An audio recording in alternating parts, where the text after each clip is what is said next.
45 ইয়ার্সের একটা পুরানো ব্রিজ এবং এটা কিন্তু আমাদের অলরেডি সেই কাজগুলো করার আমাদের একটা প্ল্যান আছে এবং এগুলো আমরা ধরছি। আমরা প্রায় এটা 60 ফিট আমরা এই ব্রিজটা আমরা করে দেবো। যদি এই ব্রিজটা আমরা 60 ফিট, তবে যেটা হচ্ছে এই যে আমাদের জলাবদ্ধতা প্রকল্পের আমাদের এগুলিও করতে হচ্ছে খাল সংস্কার, এবং খাল সংস্কারের প্রেক্ষিতে মাটি সরে যাওয়ার কারণে এই ফাটল দেখা যাচ্ছে এবং সেটা একই জিনিস আপনারা মহেশখালেও দেখেছেন, সেটা আবার আমরা রিপেয়ার করে দিয়েছি।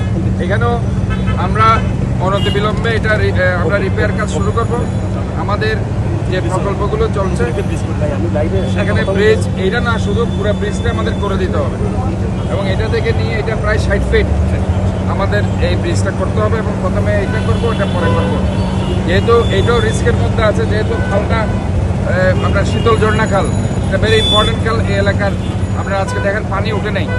পানি না ওঠার কারণ হচ্ছে এখানে প্রচুর পরিমাণে মাটি উঠানো হয়েছে, কিন্তু এটার প্রেক্ষিতে গিয়ে যে অ্যাডভান্স রিয়েকশনটা হয়েছে সেটা এই যে ওয়ালগুলো সরে গেছে, রাস্তাগুলো ফাঁক হয়ে গেছে এবং আমাদের একটা বড় সমস্যা হয়ে গেছে বাজেটটা। ইনফ্যাক্ট এই সরকারের আমরা যে পরিমাণ বাজেট পাওয়ার কথা ছিল আমরা এই বাজেটটাও পাচ্ছি না। এখন এই যে ব্রিজটা আজকে যদি এই ব্রিজটার কথাই ধরুন, তাহলে এটা কিন্তু 6 মিটারের একটা ব্রিজ, 20 ফিটের। এটা আমাদের এখন 60 ফিট করতে হবে।